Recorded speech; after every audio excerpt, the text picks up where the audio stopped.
मियाली मतलब दोस्तों कीअं आहियो ख़ुशि आहियो उम्मीद ठीक हूंदो चाक चङा भला हूंदो सोप सीरियल रियासत जे सेट ते बीठा आहियूं रिकॉर्डिंग ते पंहिंजो असां सां गॾु बहितरीन आर्टिस्ट फेरोज़ सलमान ऐं नेहा मौजूद आहे सो असां पुछंदासीं नेहा कीअं आहियो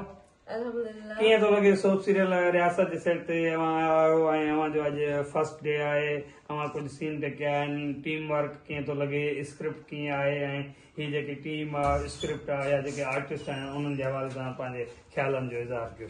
पहिरीं त मां प्लेटफॉर्म लाइ थैंक्स चवंदमि कि मूंखे हिन प्लेटफॉर्म ते मौक़ो मिलियो कमु करण जो थैंक्स टू द टीम बि इलाही सुठी आहे टीम वर्क इलाही सुठो आहे स्क्रिप्ट बि ॾाढी सुठी आहे ऐं ओवरऑल एक्सपीरियंस मुंहिंजो इलाही सुठो रहियो आहे कमु करण में नयूं शयूं बि सिखियूं आहिनि नया एक्सपीरियंसिस बि गेन कया आहिनि अञा त फर्स्ट डे आहे अॻियां अल्लाह मालिक आहे अच्छा ये अवांजो फर्स्ट ड्रामो आहे मुंहिंजो फर्स्ट माना तव्हां वधीक जॾहिं मशहूर थी वेंदो मशहूर त हाणे आहियो पर जॾहिं ड्रामनि में थी वेंदो त इहो एज़ाज़ असांखे आहे बिल्कुलु बिल्कुलु आई एम लकी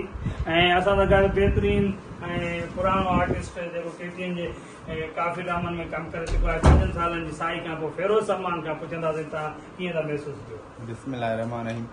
मां तमामु घणो शुक्रगुज़ार आहियां फरज़ंद मलिक खजू जो जंहिं हुन मूंखे एॾी अपॉर्चुनिटी ॾिनी हिन ड्रामे में कास्ट कयो हुनजी वॾी महिरबानी मुंहिंजा हुन सां काफ़ी ड्रामा थिया आहिनि पर हुन में असिस्टेंट डायरेक्टर हो हाणे हिनखे डायरेक्टर ॾिसी करे हिते जेको कमु थो करे तमामु सुठो करे रहियो आहे ऐं इलाही हिते हिनजी अंडर विजन में असां मां सिखी रहियो आहियां ऐं काफ़ी जेकी बि टीम आहे केटीएन जी उहा तमामु सुठी आहे कोऑपरेटिव आहे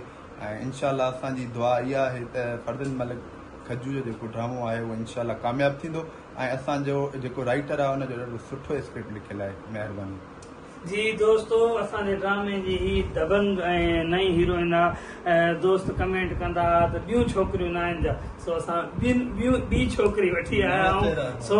हिन ड्रामे खे ॾिसण जे लाइ सिर्फ़ु ऐं सिर्फ़ु तव्हांखे केटीएन ज्वाइन करणी पवंदी तमामु जल्द थोरो इंतज़ारु रिकॉर्डिंग तेज़ी सां जारी आहे ऐं तव्हांखे सोप सीरियल रियासत जी जेकी प्रॉपर अपडेट आहे उहा सिर्फ़ु ऐं सिर्फ़ु खजू ऑफिशियल तक मिलंदी थैंक्स ये असांजी टीम उस्ताद महफूज़ मीरानी साहब जॾहिं हाणे लाइट फेरो नज़र ईंदो न दुखियो नज़र ईंदो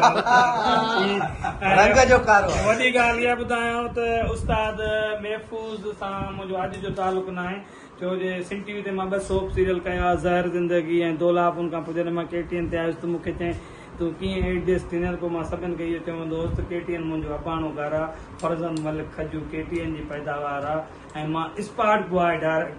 बॉय थी करे डायरेक्टर थियो आहियां उस्ताद हलंदा पुराणी मोहबतूं आहिनि ही को असांजो पहिरियों ड्रामो न आहे काफ़ी टाइम रहिया आहियूं सो उस्ताद महफूज़ जी बि महिरबानी उस्ताद खां पुछंदासीं तव्हांखे फर्स्ट टाइम मुंहिंजी डायरेक्शन में मुंहिंजे सेट ते अची तव्हां छा फील था कयो माशाल्लाह फरज़ंद भाउ मूंखे तव्हां पहिरियों ई ड्रामो माशाल्लाह सुठो आहे स्क्रिप्ट सुठो आहे तव्हांजी डायरेक्शन माशाल्लाह सुठी आहे अच्छा ये अवांजी मोहबतूं बस सिखूं था ज़िंदगी सिखण जी आहे दिलीप कुमार साहब जो हिकिड़ो इंटरव्यू हुयो त हिकिड़ी अख खां रोअनि पिया ऐं हिकिड़ी अख खां खिलनि पिया त उन्हनि खे सुवाल कयो साईं तव्हां हेॾा वॾा आर्टिस्ट आहियो तव्हांखे ही फील्ड कीअं थी लॻे सो दिलीप साहब चयो त ही फील्ड हिकु समुंड आहे ऐं समुंड मां जेकॾहिं पखी पाणी जी चुंब भरींदो समुंड ते को असरु न थींदो सो ही वसी फील्ड आहे असां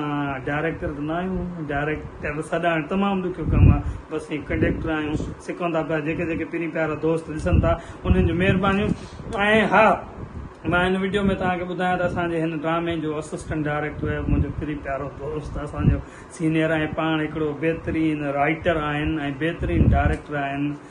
हसन अब्बास साहब जेको हाणे रिकॉर्ड करे थो पियो सो मां चवंदुसि पखी खे त मोबाइल वठे ऐं हसन अब्बास खे तव्हां हेॾां फिरी अचो हा होॾे फिरे जी हसन छा ऐं कीअं तव्हांखे महसूसु थो थिए सोप सीरियल रियासत जे सेट ते तमामु ज़बरदस्त जीअं त तव्हांखे ख़बर आहे त मां स्टेज जा तमामु घणा माना जेको ड्रामा लिखिया बि आहिनि ऐं कया बि आहिनि ऐं उनखां पोइ तमामु केतिरनि ई डायरेक्टरनि सां मूं असिस्ट बि कयो आहे ऐं अॼु जेको ई तव्हां सां मां असिस्ट करे रहियो आहियां ॾाढो ज़बरदस्त लॻी रहियो आहे छो त हीअ हिकिड़ो टीम वर्क जेको हूंदो आहे उहो अगरि तव्हां सां गुडविल में हले थो त उहो तमामु ज़बरदस्त हिकिड़ो माना ड्रामो माना क्रिएट करे सघनि था कहाणी बि ॾाढी ज़बरदस्त आहे ऐं हीअ जेके एक्टर हिते आहिनि या एक्ट्रेसिस आहिनि उहे बि तमामु जेको आहे माना शानदार नमूने सां कमु कनि पिया ऐं असल में डायरेक्टर खे बि जीअं राइटर खे लिखण में मज़ो तॾहिं ईंदो आहे जॾहिं एक्टर सुठो परफॉर्म कंदा आहिनि ऐं डायरेक्टर खे बि ड्रामो डायरेक्ट करण में तॾहिं मज़ो ईंदो आहे जॾहिं साम्हूं वारा जेके एक्टर हूंदा आहिनि उहो बहितरीनु परफॉर्म कंदा आहिनि। सो हिते जेके असांजा जेके सभु माना एक्टर या एक्ट्रेसिस आहिनि उहे माशाल्लाह जीअं हिकिड़ा क्वालिफाइड माण्हू हूंदा आहिनि ईअं आहिनि प्रोफेशनल आहिनि बाक़ाइदा, त तमामु सुठो कमु करे रहिया आहिनि ऐं ॾाढो मज़ो ईंदो। जी महिरबानी असां सां गॾु असांजी टीम जी टीम मेकअप आर्टिस्ट ऐं साउट ज़हीर असां सां गॾु आहे। सो अवां सभिनी जूं महिरबानियूं, वरी ॿिए सेट ते मिलंदासीं, तेसीं ताईं इजाज़त।